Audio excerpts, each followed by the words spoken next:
Alright, what is good, everybody? It's your boy Toast. It's your boy Trey. And this is the Halftime Podcast Show. Correct me if I'm wrong, because I've been saying it wrong. But anyways, and today we're back with another one. So it's been a while, you know what I'm saying? And if you haven't noticed, we're not using the camera back there. I mean, there's been a lot of electronical issues. That's it, right? Technology issues. It's been a lot of issues, so we're doing it from how we used to do it, you know, some from the phone, simple editing, quick editing, get it out to y'all as quick as we can, because you know that's how we like to do it sometimes. But nonetheless, it's been a lot going on. We've been bouncing around, like we want to talk about the NFL, the NBA, college, and I'm really liking what's going on in the NBA. Like, for one, I want to point out my, before we get into the deeper topic, I want to point out my GOAT, and, him and his son playing, big LeBron James. I mean, it's crazy to see that someone of his stature actually, because like looking back on a couple of years, I mean, you never thought that it was actually gonna happen. Everyone was like, nah, he's not gonna, because the team kept declining, and not getting nowhere in the playoffs. Like, he might hang it up before his son make it there. And now here we are, it's 2024, and he's actually playing alongside his son. Now, here's the issue though: will his son actually live up to the hype? No. As of right now, no. Like, obviously, as of right now, he's not gonna start like LeBron. I mean, it's just the early signs he's showing. I mean, I know he's young, first year in the league, and I'm already knowing that people did put a little bit too much pressure on him, trying to say he gonna be like his dad or he gonna be just like his dad, which we all know he's not LeBron. He's just his son. Who said that? It was a lot of people in the comments like Nobody's. his dad. Like, bro. Because if you watched him in college, you kind of knew he wasn't up to the stature of LeBron, but you knew he had the DNA to get. He's not even into a LeBron. Unless he had like a crazy glow up. I don't see him like living up to LeBron hype, and that's why I always feared him coming to the league early. That he's the son of the GOAT. So like, there's gonna be high expectations when he gets in. Is he gonna be able to play hard? And right now, his ceiling. Think about it. If you compare this to his college, if you look at his college stats, his ceiling's not really that high. So like, people already got him like saying he needs to go to the G League. So like, he has something to lose, but like his ceiling is not as high as where you think it is supposed to be. Honestly, I think he'll be more of a role player going to the Lakers. He won't be able to, first minutes, what type of role will he play? Like, he's not really going crazy with shooting. He has pretty good playmaking. The most he might do is come give some good playmaking minutes. That's about it. Because defense, I mean, he has the energy to play that defense, but I haven't got to see him play against no elite point guard yet. Like, who do you think they just go up against? Timberwolves? Yeah, they did play Timberwolves. That boy Rob at 21. Rob is hard though, but Rob isn't like the Curry or the John Morant. Not yet, but Rob is hard. Rob Dylan came. But like, he's not the Damian Lillard. He's not the the Jalen Brunson, which we're gonna get to the Knicks soon. So stay tuned for that one. But he's not up to that stature yet, and I feel like I feel like people are thinking he's up here. But we gotta realize he went like second round, correct? Yeah, like almost last pick. Almost. He went down there. Like, why are we putting so much high expectation on a pick that went second round? I know he's LeBron's son, but he went second round. He's not even the first rounder. And we don't even really get on to what's the Rockets' dude name? Green Campbell. No, I'm not Jalen Green. It's like they drafted some rookie who really was playing worse than Bronny at first. He didn't really do anything. I'm fact check that, but I forgot his name too. I know he looks like I got the picture, but I can't get the name first. But he had a very bad one. No one really was on him. I guess used to the LeBron hate, so it was easier to hate on LeBron's son. First time play like buns. Say that, play like buns. But yeah, that's just my piece on it. I feel like the expectation. Sorry, it's not that high. So I feel like he's gonna be one of those guys that plays a role. Like, I'm kind of mad that we got rid of Alex Caruso, but like, I would like for him to be the Alex Caruso of that team, a little bit better than Alex Caruso, because I don't want to just be in a straight two-way. I want to at least be able to like get in and give us some valuable minutes to score. But I really feel like that's his role. He's not gonna come here and take over what we want Anthony Davis to do, or what Daniel Russell already. We don't know what he left with. Mind you, this is not my team. I'm a Thunder fan, but LeBron's my favorite player currently. But everybody knows him all the time is Big Dirk. Dirk's not playing, so I'm rooting for LeBron like quietly while we're from Argentina, which crazy because we picked up Alex Caruso, which I like that pickup, and I think it was Hartstein also. I like Hartstein paired with Holmgren. Like it's a good I watched it last night. It was a good combination. He set a Gortat screen for him and he went in for a dunk. Drake did pretty good. The Shea always does pretty good in that way. It just he didn't really withstand it when we get to the playoffs. You know how Shea's gonna play. So like I really think the Alex Caruso pickup it was gonna gel very well with them. It's too early to say, but yeah, I'm definitely rambling over that. But the topic I wanted to talk about. Actually, let's get. What's your I guess your thought on this preseason, like the trades and movements and all that stuff. Get into that whole mix thing. So as far as the preseason, what I've been watching, some teams, like some players, they kind of making a statement for themselves. Like some that were played last year as rookies, they kind of making more of a name for themselves. Like I was saying earlier, like Cam Whitmore from the Rockets, that man looking pretty dangerous right now.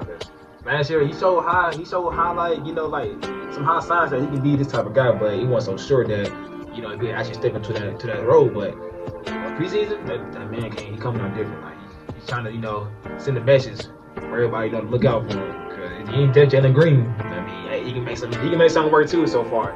And as far as the Lakers, man, we don't know about that team yet. Cause that team, it can look good in preseason. When we get to the regular season, like what's really gonna happen? Like, Lakers, like, they up and down. You never know what Lakers gonna get. What about that? I believe Russ is on the Nuggets now. How do you think that's gonna work out? My opinion, I think that's perfect for Russ.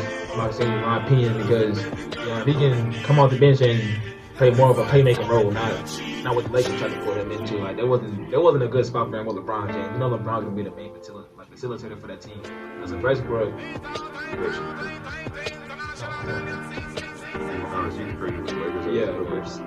mean, he did both teams. Did he call division with the Clippers? Yeah, he's like with both teams, obviously. That's fine. I thought it was. I'm getting mixed up with James. Okay.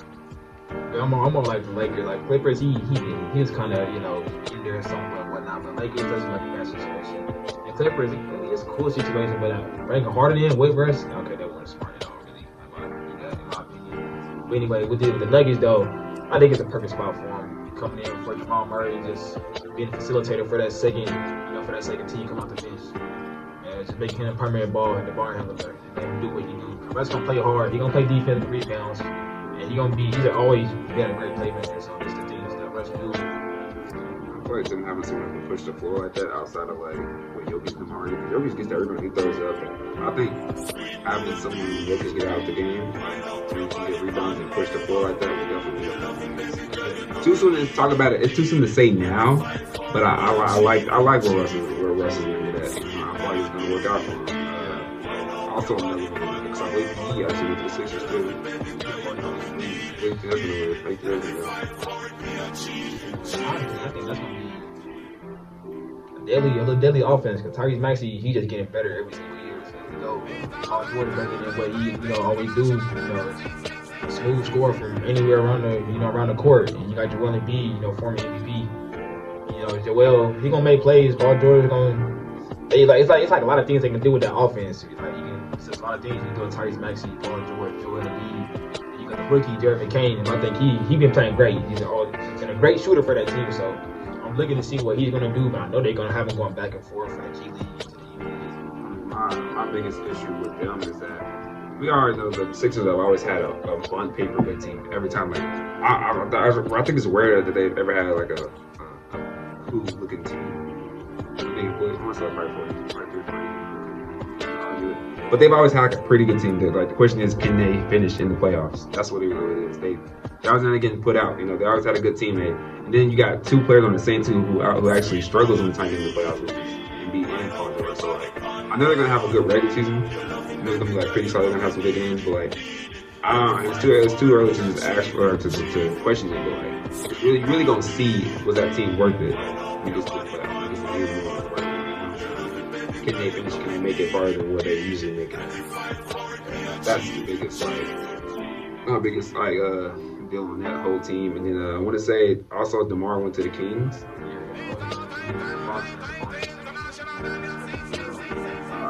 That's another thing I I liked when I seen that, because I actually liked DeMar. Like, I liked him. I liked Fox. I like that whole team. The team got energy. They remind me of the Detroit Lions. If you want to compare the team, like they got high energy. You know, you can't really ever count that team out. You don't know if they're gonna make it to you don't know if they're gonna make it to like the Super Bowl or make it to the finals. But you know, every time you play that team, it's gonna be high energy. The fans gonna be in it. The guys the team is going to play. They're gonna push it forward. They're gonna give you their all. They're never gonna back down. That team is always those teams I just named. They're always gonna give you their all. Like, that's really how they are. Damn, I'm curious to see how DeMar gels with it. Like, because to be honest, when him and Zach LaVine went to the Bulls, with Alex Caruso and Martin, wasn't Martin with them too? I really thought that team, Martin was there, or was it Vucevic? Martin. So it was Vucevic. Okay, so when they had Vucevic, DeMar, and Zach LaVine, Alex Caruso, they had them a pretty well put together team, at least starting wise. They were a very well put together team. So I really was thinking that team was gonna go stupid because when Zach LaVine left the Timberwolves, Zach LaVine came out. You know what I'm saying? Like, he became good. DeMar became better than what he was. I mean, DeMar had been better from a couple teams. DeMar's always been DeMar. So really, coming to the team with Sabonis and Fox, I really feel like he does not have to do too much craziness. He just needs to score when needed. Like, it's kind of like, this may be a hard comparison because they're not Kevin Durant and Devin Booker with the Bradley Beal, but that's really what his role looks like it should be. Like, he could be the Devin Booker to the Kevin Durant, but I really feel like he can easily just be the Bradley Beal to that situation and let Sabonis and De'Aaron Fox do their thing, and he just got to do his own part. You know, be that third person, that third scoring option. Or he can easily be the second, or he can take over the whole game. He has the quality to do it. We've seen him do it. We've seen him make clutch shots. I wouldn't like that whole team. Didn't they keep league too? Yeah, it's like I'm league. Yeah, so I still like that pickup. The pickup looks tremendous. But since we're thinking about pickups and trades, one that just recently happened with the Julius Randle and the KT. First, I want to see how you feel about it because I talked to a Knicks fan about it today, and it was a very. She was more worried about DiVincenzo losing that guy. I mean, he was a good shooter, but I'm saying they're losing in general by getting rid of Julius and stuff. How would you? That trade, he kind of, as for Randall, he was more that playmaker, finisher, you know, Mr. Do-It-All type of player, of course, and compared to Cat. He more of a shooter, and he'll play defense sometimes if he wants to. So as far as that trade, I mean, you got Jalen Brunson, and you got Josh Harden, you put Michael Bridges in that too, then you got Cat. I mean, you just kind of... You're also looking to get Mark. You don't play for the Celtics now. Defensive player,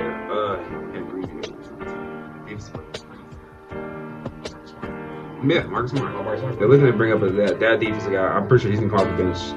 One thing I'll be interested in a second. One thing that I did not like about it is that Julius also fit the New York. He fit the New York way too. How he played, yeah, and the fans loved him too. So like that's why I like bringing Cat and Cal. I just don't feel like Cat fits the New York way. When that team was been. They were one superstar or one more help away from doing it because, you know, there's no team who just went to the playoffs like that or went to the finals with just with your point guard being the best player. You know, it's only Stephen Curry and Isaiah Thomas. You can go back and look at it, but like it's rare that you have. That's why I mean when I think Iman Shumpert said it, they're not really scary because Jalen Brunson's still the best player. I don't think Cat's gonna come there and be. He could go off. It could be. And you brought the defense thing. I feel like he's only a defense player because he's playing behind Gobert. It's easy to say. I mean, it's easy to be that defense player when you always got that Gobert to stand firmly behind him. Now he has to be the center, I believe. Correct. Michelle Robinson starting. Yeah, I don't know for sure. I think Mitchell is always hurt, so I'm pretty sure Cat's going to take that position. Mitchell's always hurt. He deals with injury. That's why I thought he's going to be gone. But I guess not. But I don't really like the trade because the way Cat plays, it doesn't really fit the New Yorker way. But I heard his preseason was pretty decent. I mean, you really can't go out of preseason because preseason I wasn't really trying to really just get in there, try to see what works and what don't work. He's a flex sitter, so like I don't think they.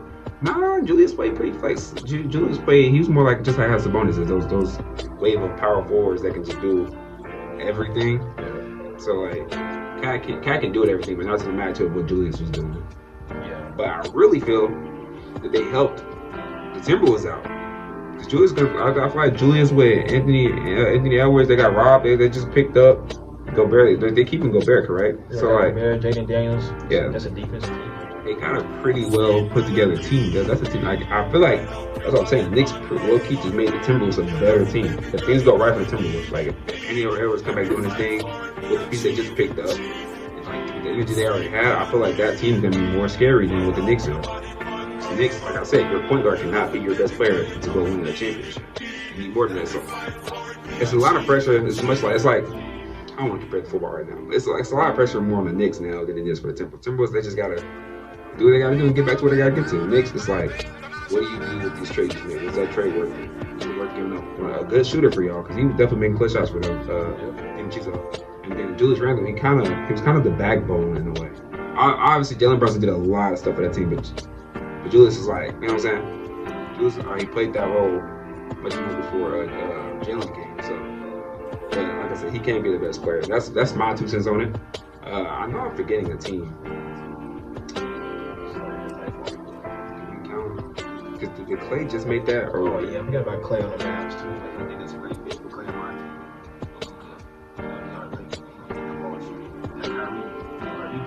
everything offense. You should play on the court with him. There's just more court spacing right there for Luka and Kyrie just to go to work. Do you think he'll start though, or do you think he's Nah, he definitely gonna start. Getting championships and two champs together, so more pieces in with the championship mentality, you know how to get there and what it takes to get there already. It's good to that team's defense. Obviously, Clay told me he should play a second defense. Clay is taking a step back, so I feel like his defense will take a hit so he can focus more on his offense, being that shooter again.